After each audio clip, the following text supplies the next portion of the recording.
இந்த காலை ஜெபத்தின் மூலம் உங்களை சந்திப்பதில் மிகுந்த மகிழ்ச்சி அடைகிறேன். நம்ம வாழ்க்கையில ஒவ்வொருவருக்கும் ஒரு எக்ஸ்பெக்டேஷன் இருக்கும். ஒரு எதிர்பார்ப்பு இருக்கும். இந்த நாள் நல்லா இருக்கணும். இந்த மாதம் எனக்கு ஒரு ஆசீர்வாதம் வரணும். ஆண்டவர் என்னை ஆசீர்வதிக்கணும் அப்படின்னு ஒரு ஒரு நம்பிக்கையோட தான் ஒவ்வொரு நாளையுமே நம்ம ஆரம்பிக்கிறோம். ஆனா சில நேரங்கள்ல சூழ்நிலைகள் பார்க்கும் பொழுது நம்மளுடைய நம்பிக்கையும், நம்மளுடைய விசுவாசம் உடையிற மாரி தான் இருக்கும். எவ்வளவோ ஜெபிக்கிறேன். எவ்வளவோ நான் உபவாசம் போடுறேன். எவ்வளவோ காத்திருக்கிறேன். ஆனா, இன்னுமே என்னுடைய லைஃப்ல எந்த பதிலுமே வரல அப்படின்னு நீங்க கவலையோடு இந்த வீடியோ பார்த்துட்ருக்கீங்க அப்படின்னா, இன்றைக்கு ஆண்டவர் உங்களுக்காக ஒரு வல்லமையான ஒரு வாக்குத்தத்தத்த ஆண்டவர் கொடுக்கிறார். இந்த வீடியோவ நீங்க ஸ்கிப் பண்ணாம கடைசி வரைக்கும் பாருங்க. கர்த்தர் நிச்சயமாய் உங்களோடு கூட பேசுவார்.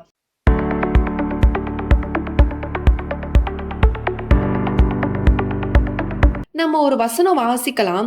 சகேரியா 9ஆம் அதிகாரம் 12ஆம் வசனத்துல சொல்லப்பட்டிருக்கு, நம்பிக்கையுடைய சிறைகளே அரணுக்கு திரும்புங்கள், இரட்டிப்பான நன்மையை தருவேன், இன்றைக்கே தருவேன் அப்படின்னு இங்க சொல்லப்பட்டிருக்கு.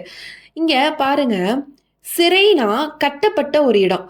வெளியவே வர முடியாத ஒரு நிலையில காணப்படுறது தான் இந்த நம்பிக்கையுடைய சிறைகளே அப்படிங்கிற ஒரு வார்த்தை இங்க குறிக்கப்படுது.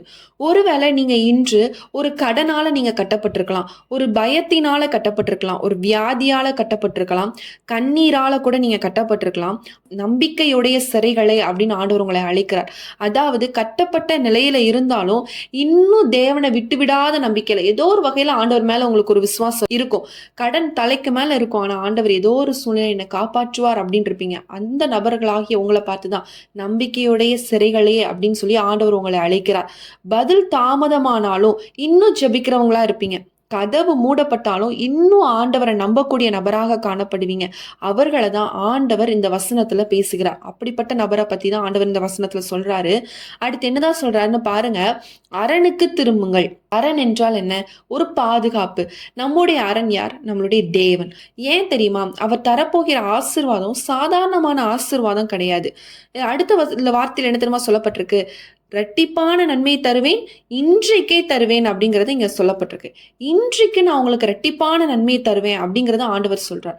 God is about to do more than what you expected. அதான் இங்க நம்ம பார்க்கிறோம். ஒரு சின்ன ஒரு ஸ்டோரி சொன்னா உங்க லைஃப்க்கு ரொம்ப நீங்க இணைச்சு பார்க்கும் பொழுது ரொம்ப யூஸ்ஃபுல்லாக இருக்கும். ஒரு விவசாயி பல மாதங்களா உழைச்சு அது விதைய போட்டுட்டே வராரு.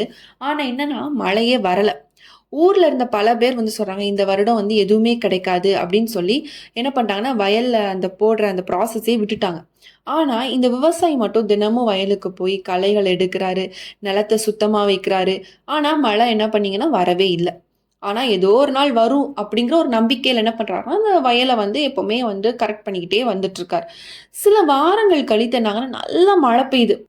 தயார் நிலையில இருந்த அந்த வயல் நிலம் என்ன ஆகுது அப்படின்னா வேகமாக என்ன பண்ணும் முளைக்க ஆரம்பிக்குது.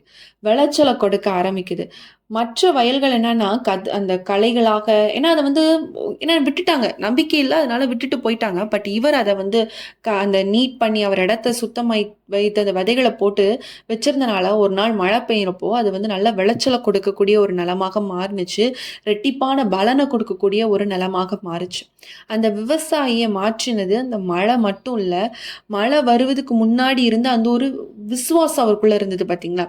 எப்படியாவது மழை வரும், நான் ரெடி பண்ணுவேன், ஆனால் மழை வரும்னு ஒரு விசுவாசம் இருந்தது.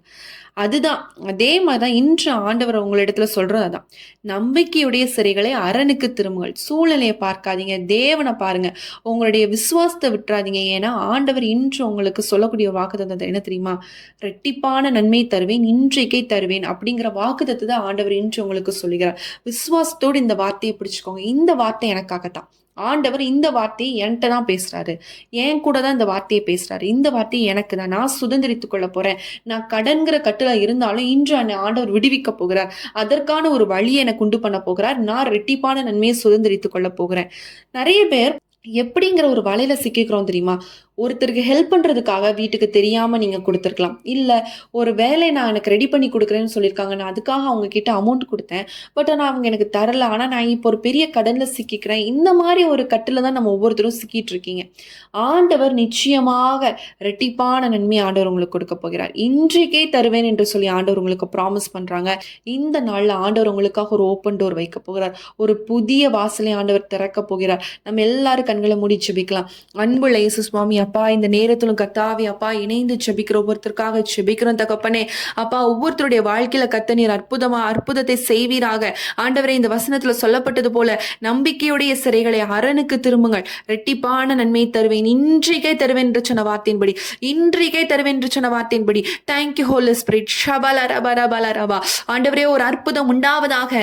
ஆண்டவரே, ஒரு விடுதலை பெற்றுக்கொள்ளட்டும். ஆண்டவரே, கட்டப்பட்ட நிலைமையில இருக்கிற ஒவ்வொருத்தருக்காக ஜெபிக்கிறோம். ஒரு விடுதலை உண்டாகட்டும் இயேசுவின் நாமத்தினால. அப்பா ஆண்டவரே, சிறை போன்ற உங்களுடைய வாழ்க்கை காணப்படுகிறது. ஆண்டவரே, ஒரு கூட்டில் அடைத்த பறவை போல் என்னுடைய வாழ்க்கை காணப்படுகிறது. எனக்கு அடுத்து என்ன பண்ணணும்னு கூட எனக்கு தெரியல. என்னுடைய மைண்ட் வேலை செய்ய மாட்டேங்குது. நான் ஒரு மாதிரி நானாவே இல்லைங்கிற ஒரு சூழ்நிலை இருக்கக்கூடிய ஆண்டவரே நபர்களுக்காக ஜெபிக்கிறோம். கர்த்தர் ஒரு விடுதலை கொடுப்பீராக. கர்த்தர் நீர் ஆசீர்வதிப்பீராக. ஆண்டவரே, உம்மை தேடக்கூடிய இருதயமாக அந்த இருதயம் மாறட்டும். இருதயத்திற்குள்ளாக ஒரு உணர்வினாவி உண்டாகட்டும் ராஜா. Thank you lord, thank you lord. ஒரு விடுதலை உண்டாகட்டும், ஒரு அற்புதம் உண்டாகட்டும் ராஜா. அற்புதத்தை செய்கிற தகப்பன் ஒரு அற்புதத்தை செய்வீராக. ஆண்டவரே, அவருடைய பயங்கள் மாறட்டும். ஆண்டவரே, இன்றைக்கு இந்த கடனை குறித்த பயங்கள் மாறட்டும். ஆண்டவரே, ஸ்தோத்திர ராஜா.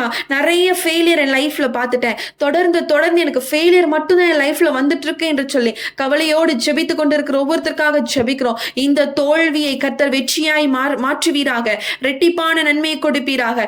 இன்றைக்கே கொடுப்பேன் என்று சொன்ன வார்த்தை ஆண்டவரே ஸ்தோத்திர. நாங்க சுதந்திரித்துக் கொள்கிறோம். எல்லாரும் சொல்லுங்க, இந்த வார்த்தை எனக்காக தான்ப்பா. நான் சுதந்திரித்துக் கொள்கிறேன். ரெட்டிப்பான நன்மை நான் பெற போறேன். இன்றைக்கே நான் பெற போறேன் என்று சொல்லி நான் ஒவ்வொருத்தருடைய வாயினால் அறிக்கை பண்ணுங்க. நிச்சயமாக சொல்லுகிற ஒவ்வொருத்தருடைய வாழ்க்கையிலும் அந்த ரெட்டிப்பான நன்மை வரப்போகிறது. உங்களுடைய வாழ்க்கை அந்த வார்த்தையை ஆளுகை செய்ய போகிறது. அற்புதத்தை செய்ய போகிறது. கிரியை செய்ய போகிறது. இயேசுவின் நாமத்தினால பெற்றுக்கொள்ளுங்க. Thank you holy spirit. அப்பா, நீங்க ஆண்டவரே ஒவ்வொருத்தருடைய வாழ்க்கையில நீங்க இந்த நாள்ல ரெட்டிப்பான நன்மையை கொடுத்து இன்றைக்கே ஆசீர்வதிக்க போகிறீங்க. அதற்காக உமக்கு ஸ்தோத்திரம். ஆண்டவரே, தாழ்த்தி ஒப்பு கொடுத்து ஜெபிக்கிறோம். இயேசுவின் நாமத்தில் ஜெபிக்கிற நல்ல பிதாவே, ஆமேன். என் ஆத்துமாவே கர்த்தரை ஸ்தோத்திரி, என் முழு உள்ளமே அவருடைய பரிசுத்த நாமத்தை ஸ்தோத்திரி. என் ஆத்துமாவே கர்த்தரை ஸ்தோத்திரி, கர்த்தர் செய்த சகல உபகாரங்களையும் மறவாதே, ஆமேன். ஆண்டவர் உங்களுடைய ஜெபத்தை கேட்டிருக்கிறார். நீங்க உங்க வாயினால அறிக்கை பண்ணபடினால கர்த்தர் நிச்சயமாய் உங்களுக்கு இன்றைக்கு ஆண்டவர் ரெட்டிப்பான நன்மை கொடுக்க போகிறார், ஆசீர்வதிக்க போகிறார். இந்த வார்த்தை நீங்க விசுவாசமா ஏற்றுக்கோங்க. கர்த்தர் நிச்சயமா உங்களுடைய வாழ்க்கையில கிரியை செய்வார். இந்த வீடியோ உங்களுக்கு ரொம்ப பிரயோஜனமாக இருந்துச்சு அப்படின்னா கண்டிப்பா நீங்க கமெண்ட் செக்ஷன்ல சொல்லுங்க. அநேகருக்கு ஷேர் பண்ணுங்க.